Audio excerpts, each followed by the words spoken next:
everybody. Thanks for watching. Now, when Rome's authority on Christianity began to be challenged, when the papacy began to be challenged, then we had the Crusades. Now, a lot of people believe that the Crusades was about getting rid of Muslims. And if you look up the explanation of why the Crusades happened, that's what it says. It says that they wanted to wipe out Muslims in the Holy Land. Now, it also says that, they wanted to wipe out paganism. They wanted to stomp out heresy and try to resolve conflicts between rivaling church groups. And to also, get political and territorial gain. So if it really was about wiping out Muslims, then, we still have Muslims in Jerusalem today. They are still there. And if you read the Bible, the Jews was promised Israel. So it's weird that these Muslims have been basically in control, for so long. Now, when you go through the whole story about the Crusades, we know about Pope Urban II, who basically told the Knights Templars that, if you guys go and fight in the Holy Land to take it back, then God will basically forgive you of all sins. You basically get a free ticket, into heaven if you go and fight. Now, for anybody who reads the Bible, we already know about how the Jews went through so many wars. They fought through so many different peoples to basically gain control of the Holy Land. And God basically promised them the Holy Land. Well, he didn't really promise them the Holy Land. He basically said, well, here's your inheritance. This is yours. I give you this land. This is a gift from me to you. All you got to do is go in there and kill everybody, and then it's yours. So that's basically what he says. So when you read Deuteronomy 20:16 and 17, it says, but the cities of these people, which the Lord thy God doth give thee for an inheritance, thou shalt save alive nothing that breatheth. That's crazy. But thou shalt utterly destroy them, namely the Hittites and the Amorites and the Canaanites and the Perizzites and the Hivites and the Jebusites. And don't forget the Girgashites, which they killed later on. That's not mentioned here, but the Girgashites are descendants of the Canaanites, but they wiped them out too. And the Lord thy God hath commanded thee. If God was behind the followers of his faith, or the people who really was, fighting for God, why didn't he basically, see them succeed? Why did they fail? Why did they not take back the Holy Land from the Muslims? So now when you read in Deuteronomy, and it's Deuteronomy 7:1-2, it says, when the Lord thy God shall bring thee into the land whither thou goest to possess it, and has cast out many nations before thee, the Hittites and the Girgashites and the Amorites and the Canaanites and the Perizzites and the Hivites and the Jebusites, 7 nations greater and mightier than thou. And when thy Lord thy God shall deliver them before thee, thou shalt smite them and utterly destroy them. Thou shalt make no covenant with them, nor show mercy unto them. So basically, when you read in the Bible, you have, every time there was some kind of like a holy war, a religious war, God had his people's backs. He had the Israelites' backs. So the Pope basically is supposed to be, this dude, who really is connected with God. So you would think that when they went to go wipe out the Muslims, if that's what the Crusades was about, you would think that God would actually have their backs to go ahead and take back this Holy Land that he basically promised to the Jews, because they went through so much to get it, according to the Bible, which we can't prove none of this stuff never happened. So they went through so much in the Bible to get the land. You would think that God would not allow another people to basically take it over, and he promised the Jews this land. He didn't say nothing about them having to share the land with Muslims. I don't see Muslim or Islam or these other people in the Bible. That is highly debated, by the way. But you would still think that this God of the Bible would have made sure that they had that land to themselves. So you still have Muslims in Jerusalem today. Now, when you go back and look, you have Abdul Malik, who basically conquered the Byzantines in Syria, then invaded Jerusalem, built the Dome of the Rock, started to spread Islam, which basically uses the prophets of Roman Catholicism. And he did all this within the 7th century CE. Now, the Dome of the Rock basically was finished around, I think it was 691 CE, and he already started to get coins, struck with his face on it. He did all this in the 7th century CE. So, why would Rome wait, all the way to the 10th century CE to do something about the Muslims? They was already in Jerusalem so long ago. Hundreds of years would pass before they would decide to take action. Why would the papacy wait so long? And I went into this before. We all know about the Crusades. Everybody know about the Pope's use of the Knights Templar. So again, how could they be going out to wipe out Muslims when you have Muslims who was in the Knights Templar? Something that a lot of people don't realize, they can't fathom back then, because a lot of people associate the Templars with Rome, with Roman Catholicism, with Christianity. So the fact that they had Muslims in the Knights Templar shows you that it couldn't really been about Muslims. Now, when you read here, and I went through this before, it says, authentically, the original Knights Templar rejected the idea of the Crusades as supposedly being to eliminate Muslims or eradicate Islam. This historical fact is proven by the Temple Rule of 1129 AD, in which the Templar order criticized that the Crusades did not do what it should, that is, to defend, but strove to plunder, despoil, and kill. It clearly specified that the only real purpose of the Templar warfare was to remove from the land enemies of Christ, not to kill Muslims. And the original Latin says only to strike enemies, proving no specific intent to kill. Quite contrary to popularized misconception, the Templars fully understood that Muslims were not necessarily enemies, that the real enemies of Christ could be even evildoers pretending to be Christians, and that the enemies of Christ were generally the same as the enemies of Islam. Indeed, evildoers are essentially the enemies of all faith, opposed to the principle of religion itself, and are thus the enemies of God.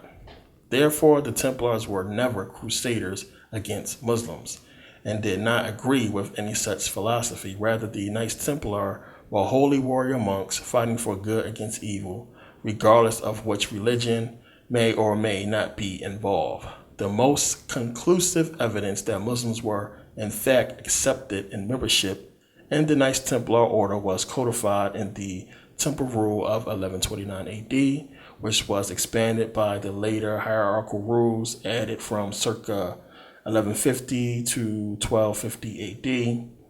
One key amendment, circa 1200 AD, specifically provides if a brother goes out from the house and enters into another religion, it would do no harm if he returns to rejoin the house, but he will not be held by anything to that religion, nor to us also, for he has returned from the one and from the other. This was a major confirmation that a Templar could be a Muslim or even convert to Islam and remain entirely in good standing within the Templar order, declaring a principle of no conflict and non-competition with Islam. The Muslim Knight is only required not to violate Templar rules, as is equally not obligated to do anything which would violate a doctrine of the other religion. So basically saying, if you're a Christian, you can't violate the Muslims either. So the fact that such a rule was added is compelling evidence that the Grand Mastery had even permission to admit Muslims in many such cases over the years, giving rise to the necessity of codifying the amendment. The mere existence of this rule proves that the Templars' authenticity regarded all religion as fundamentally compatible and rejected the idea that doctrines or different religions could ever really be in conflict. And this is something that you see in Masonry. So in Freemasonry, you see that they take all religions, which is why you have the Torah, the Quran, and the Bible on the altar in every Masonic lodge. So we know Knights Templar secret society. And when you really try to mash it together, when you get into it with bringing in the Shriners and Freemasonry, you can see where it all goes at, as I get into in previous videos. So we know that the Egyptian Sultan General Saladin was one of the Knights Templars. He has a statue in the Cairo Museum with him dressed in a full Templar uniform. You also have Templum Domini, which is basically what the Knights Templar called the Dome of the Rock. Same Dome of the Rock that Abdul Malik had built, which is an Islamic shrine. So again, you can look at these coins and see that they had these coins struck. One side you have the seal or the crest of the Knights Templar. On the other side you have the actual Dome of the Rock. So you can see that, there's no way. How could they be fighting the Crusades against Muslims when you have Muslims in the Knights Templar and they had rules to where they could not even do such a thing? So we know the Knights Templar played a major role in the Crusades. And when you really pay attention, we had basically 9 Crusades. 8 or 9. Sometimes they put the 9th with the 8th. And the Crusades basically stretch from the 10th century all the way to the 13th century, and also stretch from England all the way over to India. That's where you see the war with the Mamluk dynasty, which is basically Persians, and the area that's now part of India. And these Persians were basically Sunni Muslims. And, basically what happened is you had, when Rome went out to push Catholicism, all these religions was being pushed. You had people, really believe in these religions. And you had people, base their life and start basing culture and everything they did, their societies, rulers, leaders, start basing everything off these religions. That was the purpose of it, for them to start basing their civilization on these religions. And then the people at the head of the religions will basically rule using the religions. So that would be the Pope and the Islamic leaders. But when people start questioning the actions of the Pope, one, and his authority, him keep giving himself more and more power and keep changing stuff and everything like that, people begin to question all this stuff. So you had the Crusades happen where they basically went and just started wiping out people. You talking about from 900 CE, all the way up to the 13th century, to 1270, I believe it was, when you have wars, just them constantly conquering, Europe and parts of Asia, the Middle East and everything like that. And it's basically you have the Roman Empire and the Islamic Empire basically going out conquering the Middle East together. And then Rome, which was super powerful, which is another thing that's suspect. You would expect them in the beginning, the infancy of Islam, to wipe it out. They was powerful back then. But they basically went and wiped out and made way for Islam to come in and basically take over certain territories that Catholicism couldn't because of its position. So as I talked about this before, you can't have Rome coming in there in certain places doing certain things, because then people are not going to be looking at them favorably. And since the beginning, you have always had Islam be this enemy, So now they have Islam do all the dirty work, and then they can point the finger at Islam, but then do nothing. And this is one of the problems that people had with the papacy. That was like, well, now what are you guys doing? Islam is growing and growing and doing all this. Why y'all not doing nothing about it? And a lot of people was questioning the Pope, like, what's up with that? But we know really, as I talked about before, it was the Roman Empire that created Islam for that very purpose, to go out and conquer lands that they couldn't conquer, on their own. So now if you go back 1,000 years, you're going to find, world war, a war involving Christians and, Muslims. This is what you're going to find. It's the same thing today we see.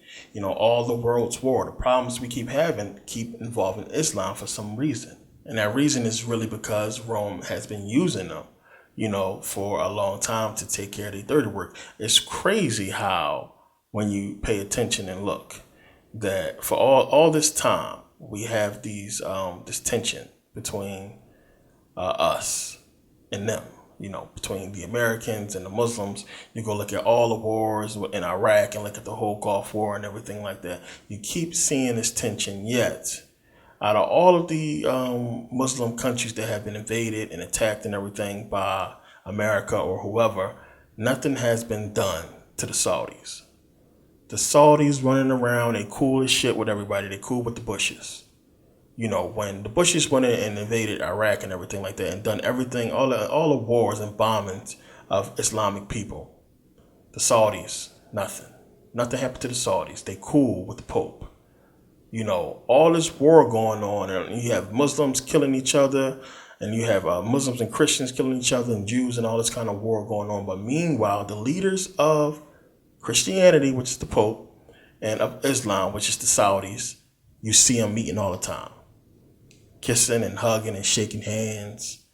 You know, the Saudis are royal for some reason. Like, we're going to get into that. Like, how you a king. Like, how does that happen out of nowhere? And you have this camaraderie, it seems like. You got the Pope kissing the Quran, and they kissing each other's hand and all this and that. But meanwhile, all this war going on, all this stuff going on between America and Islam. And you have George Bush, the Bushes, being cool with these Islamic leaders. So, you know, it's something that you got to look at and say, yo, something is not right. So it's exactly like I said, they basically using the Muslims to go ahead and do the dirty work to get rid of the Islamic countries that is true to Islam, that is not going to join America, that really believe in the faith. They can't really go there and say, well, it's all bullshit that we created to take over the world and get them to join their side. A lot of these Islamic countries are truly Islamic, truly religious, and they stick to their faith. And a lot of these dudes just didn't want to buy in. So that's basically what we're seeing today. We're seeing them try to go in and take over these lands that they can't bring into their whole, New World Order thing. And that's basically what's taking place. So now I didn't have to get into this whole history. I could have just said that, the Crusades wasn't really about, getting rid of Islam, taking them out the Holy Land. It just was about, them, conquering shit and, conquest. Not about Muslims, but conquest. And I could have left it at that. But, you really got to get into stuff that proves your point. And, this is the problem. A lot of people don't really know the difference between, scholarship and truth and facts. Now, if I would just say that, oh no, it wasn't really about them getting rid of Muslims from the Holy Land, somebody is going to go Google the reason for the Crusades and then see, well, it says about getting rid of Muslims from the Holy Land. Then I'm going to get a comment down there for somebody saying, you don't know what you're talking about. It's about Muslims and this and that. Now, you can go online. You can read a whole bunch of shit about the Crusades and what it really was about and all this and that and everything like that. Or you can go find those very few books that make sense. Or you can find the very few articles that make sense, that fit with actual history. And this is the problem. People are so caught up in scholarship and they think that if it comes from a book, it has to be 100% true. And a lot of people is not really dealing with facts, proof, stuff that makes sense, that fits. It don't fit that you have the mighty Roman Empire allow Islam to, one, come about. That's one. Then to sustain itself for so long when they could have just wiped it out when it was using its prophets. I mean, people really just don't want to go back to that basic, understanding. It came out of nowhere using the same prophets as Catholicism. Hundreds of years, you got Rome. Then all of a sudden, you get these Muslims come out and use the same prophets that Rome is using, that the Jews is using.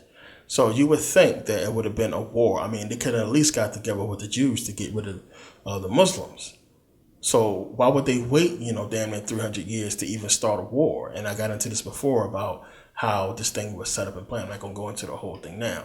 But it's stuff you got to really look at as being suspect. So when you read that, it's because of, them trying to get Muslims out the Holy Land, it don't really fit when the Muslims are still there and when you look at everything else. So you got to dig deeper. And then when you find out that you got Muslims in a Knights Templar and that they would not have even attacked Muslims because of this, it's all suspect. And that's the thing. A lot of people want to just read something online and repeat exactly what they read.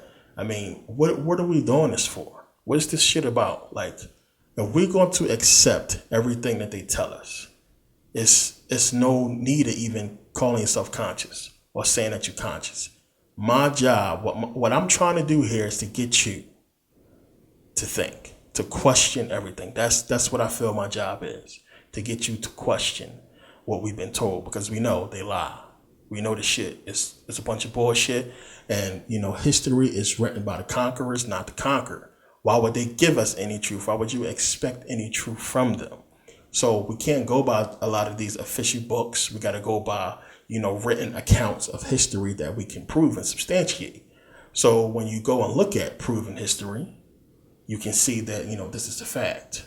This is stuff that really happened, and that it don't really fit that they went after Islam. Because if you had this long war, even if you go by the first 4 Crusades, the important ones, the so-called important ones that they say, if you go by the first 4 Crusades, they could have wiped out Islam a long time ago.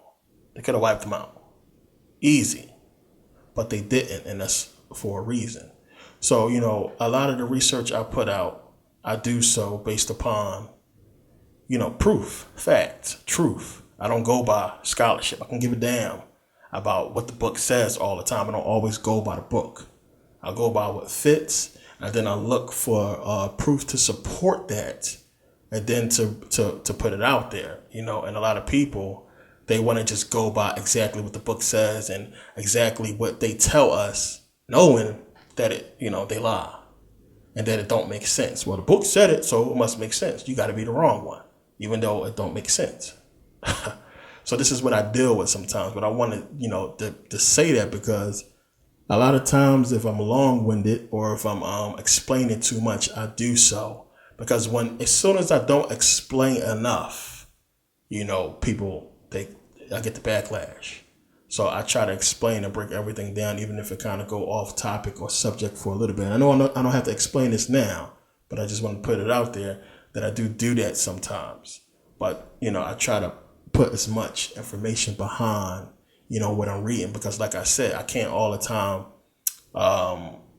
put the books up, so I try to find equivalent information online so I can just, show you guys what I'm talking about. Because anybody who does real research, if you really do research, stuff click in your head. If you really read books, stuff click in your head when you read something. Like it's almost like a system that when you start reading about a certain period in history, then you can tell what fits and don't fit. If 7 scholars said something, and then you read this one book about this guy who said something else, you got to look at that and do a comparison, because the one guy could be right. The 7 guys could be liars. You don't know. So now you got to do research. This is the kind of stuff that happens when you're doing extra research and you're not just repeating exactly what Google says, which in this case, I just proved is obviously not the case. You Google, why did the Crusades begin? It tells you clearly. Muslims, in the Holy Land. But when you go through the actual research, what I just showed you, it clearly couldn't have been the case. And the fact that Muslims are still in power and still in Jerusalem today should tell you that, something is more to it. It's either not just that or not that at all. And I'm saying here, it's not that at all, that they were basically working together. And as I said, whoever controls the books, the history books, controls history. They write the books. You got to go look, outside and find other sources to get the actual truth. The conquerors write the history. The conqueror is dead and gone. They can't defend themselves. So we got to go by actual accounts, actual proven fact and history. And, researchers that had the balls to actually write something different from what everybody else was writing. This is the stuff I get into. I can give a damn about scholarship. I can keep that bullshit that everybody want to be repeating as if it's the end all be all. I'm about truth. Plain and simple. My art. Truth. If it's not truth, if I can't prove it, if it don't fit, I'm not going to stick with it. So it's just that simple. But clearly, Crusades wasn't really about the Muslims. And when you get into the story, as I talked about before, going up to King Henry VIII and what happened with him and the papacy. So around this time with King Henry, you had the Crusades was basically done, and you had Rome basically in power and controlling everything. Islam was on the rise, and you had the papacy basically in everybody's pocket in Europe. Now, a lot of you know the story. I talked about this before about how King Henry VIII wanted a divorce from his wife. He wanted the Pope to give him a divorce because she couldn't bear him a male heir, and the Pope wouldn't do it. So King Henry basically got rid of everybody, all the presence of Rome and the Church of England. He got rid of them. He stopped paying the Pope taxes and everything like that. And he basically wiped out parts of the Bible that he thought was too Roman. This is what they did. And you have the Great Bible, come from King Henry VIII. And we know after that, Queen Elizabeth gave us the Bishop's Bible. And then we get into King James, which is part of what this video is about. Now, in my new DVD that's out now, I'll get into this a little bit more. But we got to understand, and this is why I'm telling people that, this is fraudulent. You got to pay attention to why things came into being. And when you understand the whole divine right theory, as I was saying earlier, how the hell did the Saudis become king? Where did these kings come from? Who the hell made these people kings and royal family? Just think about that. What the hell is it? How are they different from you? And you have divine right theology, which we're going to get into. Now, it's funny that this picture up here has King Henry VIII, Queen Elizabeth, and King James all in this picture. These are all Bible creators. So it's trying to tell you something in this picture that's a very deep picture. But when you read what it's saying here, it's saying, according to the divine right theory, any attempt to overthrow the king, limit his power, or go against his will in any way was sacrilege, as it was also an act against God himself. This allowed kings freedom to do whatever they wanted because only God was able to judge a king. A French political philosopher named Jean Bodin first proposed this theory in the 16th century. One of the first proponents of the divine right of kings was King James I, your Bible guy. Originally known as King James VI of Scotland, King James I held the three crowns of Scotland, Ireland, and England in the early 17th century. During his reign, he sponsored the Bible translation that bears his name, the Authorized King James Version. He wrote a treatise called, which treatise is basically a thesis, called The True Law of Free Monarchies, in which he argued that kings were superior to other men and had royal prerogative to impose laws as they saw fit. Across the English Channel, the French King Louis XIV was also a strong advocate of the divine right theory. By the late 18th century, with the American and French Revolution, support for the theory weakened, and by the beginning of the 20th century, the theory was defunct. Basically, defunct meaning not in process no more, they're not doing it no more, which we know is bullshit. Basically, when you really get into the whole theory, it kind of switched. And it kind of switched basically to fit America and what America was trying to do. So you got to remember, okay, first of all, when we get into this whole divine right theology, it's more to the whole thing. These people believe, of course, they have the divine right to rule. They was ordained by God, put here by God to basically rule, to be kings. And, you have some kings that believe they are the bloodline of, biblical people and stuff like that. It's all bullshit. It's something that can't be substantiated. And it also just really calls into the question, why, how, who the hell put you here and said, prove to me that God put you here as a king. What makes you different? And as I said, the theology didn't go away. They still have the same thing because we still have monarchies who ruling and are a part of government. But the whole thing basically changed from that to Manifest Destiny. Now, we also got into this in the DVD as well. It says Manifest Destiny. In the U.S. history, the supposed inevitability of the continued territorial expansion of the boundaries of the United States westward to the Pacific and beyond. Before the American Civil War, the idea of Manifest Destiny was used to validate continental acquisitions of the Oregon country. Texas, New Mexico, and California. The purchase of Alaska after the Civil War briefly revived the concept of manifest destiny, but it most evidently became a renewed force in the U.S. Foreign policy in the 1890s when the country went to war with Spain, annexed Hawaii, and laid plans for the Ishmael Canal across Central America. Now, those of you who know about this stuff would say, that divine right theology and manifest destiny are two completely different things, and you are correct. But when you understand that these people are the same people, I mean, who's running England and the monarchies is running America. And as I talk about with Rome, it's running the whole damn thing. So this is why we have Rome on the American Express card. You have Rome, who is running these countries, these monarchies. And, we know Britain owns America. It's basically running America. So it's all the same thing, just different names changed. Now, when you basically pay attention to Manifest Destiny, they're basically saying that they are going to basically be running or spreading their territory westward, and not just westward, overseas. So when you just pay attention over the last few years, last 100 years, last 40, 50 years, you see nothing but American conquest, that we have bases all over the world, and that America has basically been acquiring countries and taking over countries and minding everybody's business but their own. So we can understand that when you read stuff like Manifest Destiny, when you read the divine right theology, these people who are running everything, this is where the whole New World Order thing stems from. They believe that they have the right to rule, and they're going out to basically conquer all these countries based upon these false claims of them being divinely put here.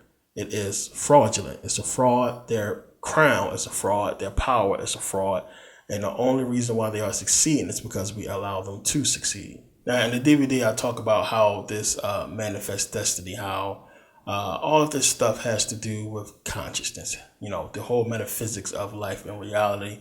And it's funny how they use the name manifest destiny, because they're basically using our consciousness to manifest their destiny. And we get into that in the DVD. But it's clear, it's obvious. Everything that we have been seeing war-wise has involved Christians, Muslims. Just pay attention. It's always been about some form of religion. The wars that we had here, the Civil War, we know what that was about. World War I, World War II was basically about conquest. It's just that simple. Them really fortifying control of Europe and bringing it under one umbrella, because that's what happened basically after World War II. You got the establishment of Israel as a nation, and you had the borders basically opened in Europe to where as long as you live in the EU, you can basically live and fly anywhere. And it's almost like a new world order happened in Europe, after World War I and World War II. And they're trying to get that to happen globally to where they control everything. So, that was out the way. The next step is these holy wars. And it's funny that the two major wars is going to involve religion. So the first being with the Crusades, which, we talking, as I said, stretching from 10th century all the way to the 13th century. It's a long war, and everything that happened, from the early 20th century, with all the wars with World War I, World War II, Civil War, and all that stuff like that. This stuff that was them establishing their control of America and Europe. And now they're trying to get the last remaining countries that make up these, the rest of the Middle East. Because the goal, again, is Iran. They got to get Iran, and Iran is huge, they're powerful, and they're not going to be able to take down Iran unless they surround Iran. And they will have to get all the countries surrounding Iran before they can do that. And Iran being a huge ally with Russia. Russia can't allow it to happen. China can't allow nothing to happen to Russia. They are allies. China can't stand America. We owe them a lot of money. So they would like nothing more but to bomb the shit out of us or help anybody fight us. And, World War III they teetering on it. But these religions that everybody looking to for faith, to, uplift their life and bring success in their life and everything like that, they are all fraudulent. They are all put there as control mechanisms to control the people, and they use the religion to basically help them gain power, to gain control. It's just that simple. As I talk about in the DVD, we fight the wars. These people create the war, they create the problem, we fight them. So manifest destiny, they're manifesting their destiny using our consciousness by manipulating you into believing these religions and accepting their authority, accepting that these religions actually mean something when it's bullshit, when it's hitting metaphysical meanings, hitting things that only people with this esoteric knowledge is really going to get. It's not meant for you. It's meant for you to fall for it. So when you understand that, when you step back and you look at everything, you can see clearly. Just pay attention. Look at the times. Look at what's going on. Yet again, another major thing is going on with Islam, with religion. We have the whole ISO crap, everything with Syria, now this whole Russia stuff. Where is it going to end? It's always war. It's always some kind of conquest involving America and involving Islam in some way, shape, or form. And we've seen that, over the last few decades. So this is all leading to something. And as long as we keep accepting these religions as being something other than a weapon, then, they're going to continue to win. They're going to continue to wage war until they conquer everything they need to conquer. And then after that, World War III will happen. We don't know what's going to happen after that. So we'll see. You got to go back and look at ancient times and look at how stuff began to get an idea of what's going on. Now, the King James Version, his name, the King James Authorized Version, it's fraudulent. He changed a lot of stuff, as I proved in my videos on the Hebrew Israelites, that a lot of things was changed. It's already on record where you have King Henry VIII saying that he took out any remnants. You have the Protestants, and they talking about they took out everything that looked like it was Roman from out their Bible. And you got to remember, you wouldn't have none of these Bibles if it wasn't for Rome. And then you could take that all the way back to the Greek Septuagint, which you have the Septuagint, as I always talk about, and then all the books that followed. And since the Roman books, beginning with the Vetus Latina, the Latin Vulgate, and so on and so forth, all the codices, they have the Septuagint in there, the full Septuagint in there. So, you changing what the original said to put in whatever they wanted to put in, and they already admit this. This is what they admit. Remember, the Queen Elizabeth Bible, the whole Bishop's Bible was changed because, they didn't think she had a really a right translation, and there was too many things in there that she added that a lot of people didn't like. It was the same thing with the Geneva Bible, which named the Pope as the Antichrist. It was too blunt. They put too many things in there that wasn't supposed to be in there. So you have a history of the Bible just being changed. But you got to remember that these people give themselves power and authority based off a fraudulent book that nobody can prove is true. And we accept it. We accept their rule. We've been tricked into thinking that, this is the country for the people and by the people, and we pick these leaders and everything like that. No, it didn't happen like that. It just didn't happen like that at all. So we got to pay attention to why they was here in the first place and what this stuff is really is about. And again, I have videos on this stuff as well. So I try to get into everything from, the beginning of history as we know it, up until present day. I try to talk about as much things as possible to get you to open up your mind and connect these dots and see where things fit at. Because, clearly people walking around thinking everything is right and correct in the way it's supposed to be, when this stuff is controlled and is out of whack. So people got to understand that, they follow this King James Bible, especially your black people, that you have a dude who says he is put in power by God, and the Bible that he gave us reflects that and it bears his name. It doesn't say God Bible. It doesn't say the Bible inspired by God or what have you. It's just the King James Authorized Version. And in it, they are being ordained by God to rule. It's clear as day in the book. in Romans 13:1, as I always talk about. So you got to understand that and remember that at this time we were in bondage, in slavery, which Deuteronomy attests to, and that the Hebrews will get into. But as I said, you got to remember the book was written between 1604 and 1611. So it's no kind of prophecy. Of course, he understood that, what was going on with the slaves, because he wrote the book during the time it was happening to the slaves. It's not the same book as Moses supposed to have written 2,000 years ago, saying the exact same thing that the King James Version says, making it a prophecy that Moses wrote 2,000 years ago. No, it's the King James Version, written by King James and, the scribes or whoever he got to help him, that's talking about situations happening at that time. It's just that simple.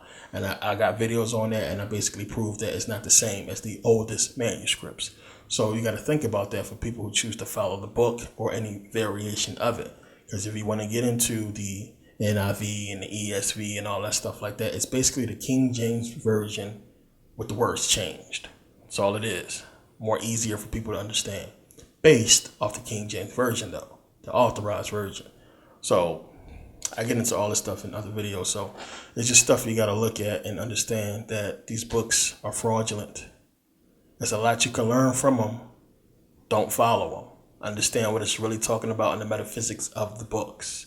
A lot of metaphysics in it. It's talking a lot about astrology. It's talking a lot about life, the woman. It's talking about energy. It's talking about meditation. It's talking about a lot of stuff that a lot of people can't fathom because they worship the book instead of reading the book. And as I said, it's the reason why they are in every Masonic lodge. It's because the Masons know what to pull from it. And the books are coded. And I get into all this stuff. So I want to do this quick video because I got a lot of questions about people questioning the authenticity of the Bible. Because a lot of people want to just go to another Bible. People think it's that simple. That, this Bible, everybody's against this Bible and King James Version. What Bible did they have before the King James Version? Should I use that one? And you got to understand, what this stuff is really about and how it doesn't matter what religion you take, that these religions are fraudulent and it was created for deception to rule. And they've been ruling ever since. I mean, pay attention and look at that. Ever since this religion stuff started, they have been in power. They want y'all to sit back and think that Rome is still not controlling everything. That you can see clearly in history, they conquered everything. They conquered everything. I mean, just pay attention to the fact that you have England owning, just cut the map in half. And everything, you have everything on this side, basically being Europe and everything like that, from my position on the camera. All this over here would be Europe. Everything over here, you have America, the Americas, and Canada. You have Canada, you have America, you have South America. They own all that shit. They own it all. And then now, they own all of Europe, a lot of parts of Asia. And then you have, China, Japan, which we basically run Japan now. And then you have China, you have North Korea, South Korea, and stuff like that. It's not much they have left to conquer. Everything else is theirs. They really own it. So a lot of people can't fathom that. When did England give back power? When did Rome give back power to England? Think about that. Think about the Rothschilds and where they come from. This is the video I'm going to get into later on so people can really see. As a matter of fact, there's videos out there that really get into this. But I'm going to get into it a little bit more because we can trace this thing and see what's going on and see how the Rothschilds basically took the Bank of England and they own both and they're running all this shit. And it all goes back to the papacy. They all in cahoots on this shit. All this stuff people want to be revolving around the Bible is nothing. It's just meant to control. Plain and simple. You can pull the parables out and use it for yourself and understand what it's really talking about. But the book is about control. And they used it already. We reading it thinking it's something new and it's all new to us. They just still hatching out the plans that's in there. They're still basically fulfilling some of the plans that's in the Bible. But the main reason, you got to go back and think about when they first brought the book out, just just first getting the masses of people to accept the doctrine. That was one of the major things they had to do, one of the biggest things they had to do. If you was living back during that time, just imagine everybody walking around. One minute you're not into no religion or you think something, but then as you keep looking, everybody is turning into Christians or Jews or Muslims. And then all of a sudden, laws start getting changed and things start getting changed. People start getting more civilized. And it took them a long time to do all this and to get all these people under this umbrella of religion. And it happened. And then now we've been born in the system that was created as a result of people falling for the religious doctrine. And now here we are trying to accept it. And a lot of us can't. We can't buy into it because, knowledge has increased. So this is something people really got to look into and not accept the authority of these religious books and to see clearly that they are fraudulent. So now I want to thank everybody for taking the time to watch. I wanted to put out this video, as I said, because I got a lot of questions. And, people want to bounce around from religion to religion. Like I said, people think Christianity is false, so they go to Islam, or now they go into Hebrew Israelites. And you got to understand that all this stuff is fraudulent. It's all bullshit. It's all control. So, I want to thank you guys for taking the time to watch. The new DVD is out. Thanks for your support, for everybody who bought it so far. And see you guys next video. Thanks for watching.